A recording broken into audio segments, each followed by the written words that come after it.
Hi, everyone, and welcome back to Brian's Horror Corner, or welcome if you are new to my channel. So today we're going to take a look at another horror movie from 1980, of course, as part of my overall 1980s horror series, ongoing series on my channel. Um, and the movie we're going to take a look at today is another Vinegar Syndrome release on Blu-ray. It's actually a movie that I was going to watch on YouTube originally, and then I got a deal on the Blu-ray from Vinegar Syndrome and thought I would go ahead and pick it up. So that movie is The Hearse, which you can see there on from 1980. The tagline is "The barrier between life and death is no greater than the thickness of a door, and now the door is open." So yeah, The Hearse from 1980. Let's just go ahead and get into it here. So The Hearse is a 1980 supernatural horror film directed by George Bowers and stars Trish Van Devere and Joseph Cotton. It follows a school teacher from San Francisco who relocates to a small town in Northern California to spend the summer in a house she inherited from her deceased aunt, only to uncover her aunt's past as a devil worshipper, which seems to trigger a series of supernatural occurrences. So yeah, so basically the movie opens, excuse me. Jane Hardy, a school teacher in San Francisco, suffers a nervous breakdown following a divorce and the simultaneous death of her mother. To emotionally recover, she decides to spend the summer in the rural town of Blackford in a home left by her late aunt, Rebecca, or her late aunt Rebecca. Upon arriving, she is given keys to the house by Walter Pritchard, a local attorney who claims Jane's mother once promised to bestow him the property. Shortly after moving in, Jane begins experiencing supernatural occurrences, including witnessing apparitions of Rebecca and a ghostly black hearse driven by a mysterious man that pulls into the driveway before vanishing. Furthermore, she is unsettled by the locals' passive aggressive reactions to her presence in the town, including from Pritchard, who is deliberately unhurried to place the house in her name. Jane hires Paul, the son of the local hardware store owner, to help her make repairs on the home. She finds a truck. She finds a trunk in the attic full of her aunt's personal mementos, including a diary which she wrote of her life as a minister's wife. Late one night, Jane crashes her car on the way home and is given a ride by Tom Sullivan, a mysterious but kind man passing by in a vintage black car. So yeah, that's the setup and the premise for the Hearse. As far as the cast goes, we have Trish Van Devere as Jane Hardy, Joseph Cotton as Walter Pritchard, David Gautrix, Gautrix as Tom Sullivan, Donald Houghton as Reverend Winston, and Med Flory as Sheriff Denton. So yeah, that's to set up the premise and the cast for the 1980 horror film The Hearse. Um, I actually enjoyed this film. I'm going to be honest with you, more so than some other people, from what it sounds like. When I've done my research on other reviews and people's feelings about it, I'm not saying it's a fantastic horror movie or anything, but it's kind of an old-fashioned haunted house slash car kind of movie in the PG range. And it worked for me on a number of levels. So let's just go ahead and get into my review and the things that I liked about the hearse.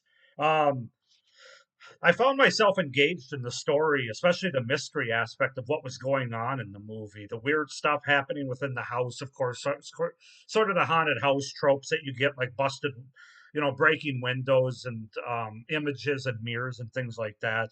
The hearse itself that keeps appearing to our main character on the off the road, and just the overall reason why the townspeople have a problem not only with the house but anyone who lives in it, like our main character Jane Hardy. So it kept my attention pretty much throughout the movie, and I thought it was a fun watch. So that's the biggest pro that I can pay the movie has a really good atmosphere that's created through POV shots, nighttime shooting, musical cues, and score, and just overall camera work and lighting that makes for a fun watch and really makes the movie more effective, I think, with these sort of technical aspects of it.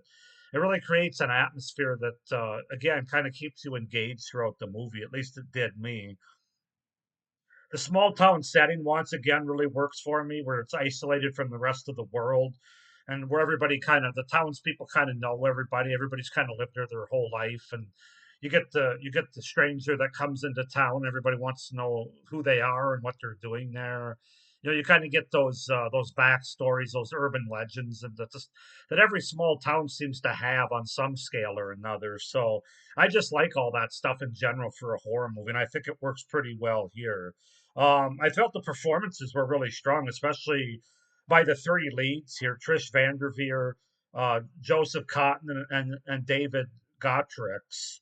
Not sure if I'm pronouncing that last name right, but I think they all do a really good job of playing kind of mysterious characters with having a layered past to them. I was able to find myself relating to Jane and wanting the best for her, especially, which I think speaks to Trish Van Derveer's acting performance. And I have to say as well, Trish Van Devere was quite striking back in her day. And of course, she's also in The Changeling with her real life husband at the time, um, George C. Scott. Everybody knows my love for that movie. I really liked her in that movie. I liked her just as much, if not more, in this movie. But yeah, she was quite beautiful, I tell you. But she's a really good actress too. That does a really good job here. They do a good job of building up suspense and tension throughout the movie, especially the third act confrontation or final conflict and reveal. Um, I especially enjoyed the car chase that kind of ends the movie. There's a lot of tension there. Also, some of the haunted house things like breaking windows, the noises that we get. Yeah, I just thought they did a good job with building that suspense and tension that you want in a movie like this. It's not going to have a lot of gore or kills or anything. So that worked. And then finally, the score is really effective. It's a very suspenseful type of score that really fits well for this type of story, this kind of PG horror movie from the late 70s, early 80s. I think it adds a lot to the atmosphere, like I mentioned earlier. So it does a really good job there. And I mean, overall, it's just a pretty fun haunted house slash haunted car kind of movie. Um, it kind of has some tourist traps vibes going on. Um, I'm trying to think of some other movies, like old fashioned haunted house kind of movies, which is a pro for me because I enjoy those kind of movies, quite frankly. It also has a little bit of a feel of like, oh, what's the Criterion Collection movie that I have that I can't think of now from the 60s? Um, oh, shoot. Hold on a second.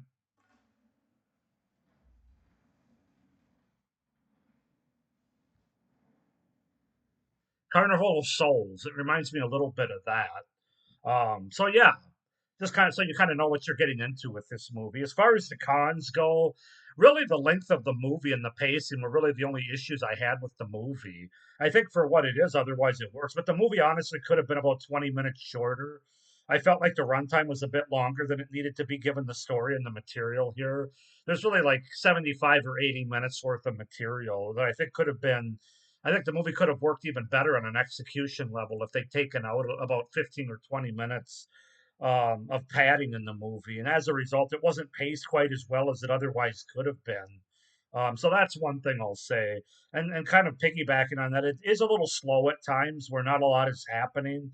There's definitely some filler there in this movie, and then more of just a heads up for you out there. This is a movie. This is a PG horror movie from 1980, so it's like Carnival of Souls. It's not. It's more about the visuals, more about the creepiness and the characters and the story, the premise of what's going on. Not about the on-screen kills or the blood or the gore, because this movie doesn't have any of that stuff. It's a PG, old-fashioned thriller horror kind of movie. So I just want to throw that out there before anybody goes out to watch it. That doesn't mean that it's bad. I'm somebody that enjoys those type of movies. I don't necessarily need gore for it to be a good horror movie, but I do want to put that out there just so you're kind of aware of that. But yeah, I would say other than the pacing and the length of the movie, for what they go for, I think everything works pretty well. Even a couple of our characters, especially our main character, has a decent backstory, with some coming off some hardships with a divorce as well as her mother suddenly dying and wanting to get away basically. And So we got a little something to go on there, and her performance as well as that character development is why that character I feel like is so relatable in this movie. So um, yeah, I think I'm gonna give the Hearse a 7 out of 10. I'm glad to have this in my collection because if I would have watched it on YouTube, first of all, I have a feeling this movie looks a lot better here than it would have on YouTube. I think it's safe to say that. But also, I would have wanted to go out and get it anyway because like I said, I enjoy these old-fashioned type of more creepy visuals and haunting houses and vehicle movies. So 7 out of 10 for the Hearse from 1980. Go ahead and comment down below your thoughts on this movie. If you like it more or less than I do, why or why not. Please subscribe to my channel, hit the little notification bell, and like this video so you don't miss any of my upcoming reviews for this series the rest of July, or any of my great horror content that I have coming out beyond this series and throughout the rest of the year.